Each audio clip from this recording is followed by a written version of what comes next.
Assalamualaikum warahmatullahi wabarakatuh. Saya Ulil Albi Ramadhani dari M24 D3 semester 5 yang akan menjelaskan tentang tugas PPM, yaitu alat apnea monitor based on SpO2 tampil Android. Yang pertama adalah urutan yang akan saya jelaskan adalah yang pertama adalah latar belakang, kedua batasan masalah, ketiga sensor, dan terakhir blok diagram dan diagram alir. Yang pertama adalah pengertian dari apnea tersebut adalah dari keputusan Menteri Kesehatan Republik Indonesia nomor 118/Menkes/SK/4/2014. Apnea monitor adalah alat yang digunakan untuk memberikan peringatan jika terjadi perhentian nafas atau disebut apnea pada bayi atau orang dewasa yang memiliki risiko gagal respirasi dan membuat orang tua atau pendamping siaga atas kondisi tersebut. Itu latar belakang. Secara bahasa singkat atau memudahnya, apnea adalah berhentinya pernapasan dalam waktu lama atau sekitar 10 detik. Resiko pada apnea tersebut yang pertama adalah serangan jantung atau heart attack. Yang kedua bisa jadi hipertensi. Yang ketiga memory loss atau daya menurun. Selanjutnya ada depresi. Selanjutnya lagi ada stroke. Dan terakhir atau yang paling berbahaya adalah bisa menjadi sudden death atau kematian mendadak. Kali ini saya akan mengembangkan alat apnea dengan dimonitoring oleh SpO2 sebagai mendeteksi apnea ketika si pasien itu berhenti pernafasan karena respirasi. Ada konklusinya dengan menurunnya SpO2 atau kadar oksigen dalam darah. Yang selanjutnya adalah penelitian sebelumnya tentang apnea.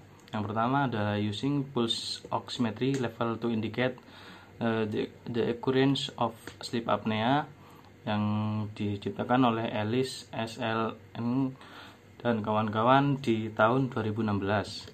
Yang kedua adalah sleep apnea Med-Assist real-time sleep apnea monitor using single lead ECG, diteliti oleh Majdi Bos dan kawan-kawan pada tahun 2011. Selanjutnya adalah sleep apnea monitoring using mobile phones, diteliti oleh Sama Al-Qasim dan kawan-kawan pada tahun 2012. Dan yang terakhir, non-invasive monitoring system for early detection of apnea in newborns and infant, diteliti oleh Diana Luciana Dorentes Olvera dan kawan-kawan. Dan yang selanjutnya yang terakhir ada alat ukur laju pernafasan dengan indikator apnea berbasis microcontroller Atmega 328 yang diteliti oleh R. Diana Larasati pada tahun 2018. Yang selanjutnya ada batasan masalah pada alat yang akan saya kembangkan. Yang pertama, menggunakan microcontroller ESP32 sebagai microcontroller untuk menghubungkan dengan program Android atau IoT. Yang kedua, menggunakan sensor SpO2 untuk mengukur kadar oksigen yang berhubungan dengan respirasi dan diletakkan pada bagian ujung jari. Dan yang selanjutnya yang ketiga, hanya menampilkan grafik nilai SpO2 terhadap waktu. Yang keempat, menggunakan Android dengan sistem minimal Nougat dan minimal RAM 2 GB untuk mumpuni dengan sistem minimum sistemnya. Yang kelima, menggunakan sistem IoT atau internet. Yang keenam, satu Android hanya bisa digunakan untuk satu alat. Yang ketujuh, penguji dilakukan untuk kategori umur 17-40 tahun untuk pria dan wanita pada lingkungan kampus teknik elektromedik Poltekkes Kemenkes Surabaya. Yang kedelapan adalah pengujian dilakukan pada pasien dalam posisi tidur, rileks, dan tenang. Pada rumusan masalah, yaitu dapatkah dibuat alat apnea monitor based on SpO2 telah tampil Android. Masuk ke sensor. Inilah adalah gambaran sensor SpO2 dengan adanya red LED dan infrared sebagai detektor adalah fotosensor untuk mendeteksi kadar oksigen yang akan dipancarkan oleh red LED dan infrared. Dan alat yang dikembangkan kurang lebih seperti gambar yang pojok kiri bawah ini untuk sleep apnea-nya. Yang selanjutnya adalah masuk ke blok diagram.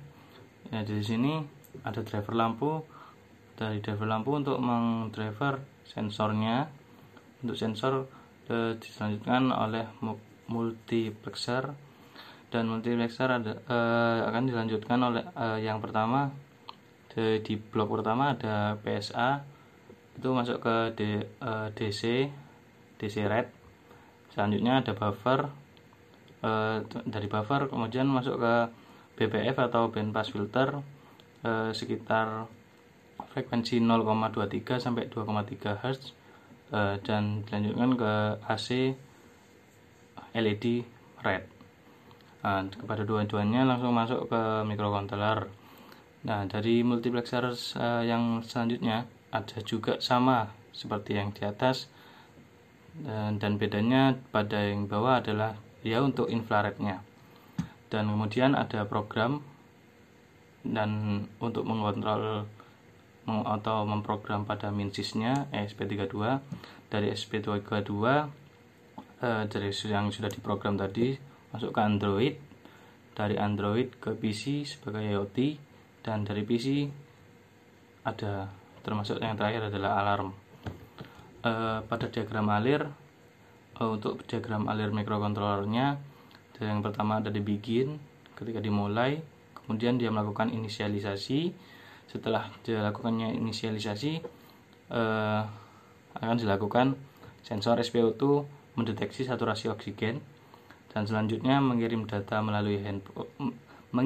ke handphone melalui modul WiFi, dan terakhir yang N selesai. Yang selanjutnya ada diagram alir untuk Androidnya. Yang pertama adalah begin untuk memulai, kemudian ada inisialisasi Android, kemudian koneksi ke WiFi. Dan setelah koneksi ke WiFi, jika sudah atau terkoneksi, dia menerima data dari microcontroller. Ketika apabila tidak atau no, dia kembali inisialisasi ke Android tadi. Selanjutnya menerima data dari microcontroller akan dilanjutkan ketika sudah mendapatkan nilai SpO2. Dari mendapatkan nilai SpO2, dia akan mendeteksi apnea. Ketika apnea sudah terdeteksi, maka akan terjadinya notifikasi pada handphone atau pada PC. Ketika tidak, dia akan menampilkan terus sinyal SpO2. Ketika sudah notifikasi, program selesai. Ya, sekian, terima kasih atas penyampaian saya. Kurang lebihnya mohon maaf. Wassalamualaikum warahmatullahi wabarakatuh.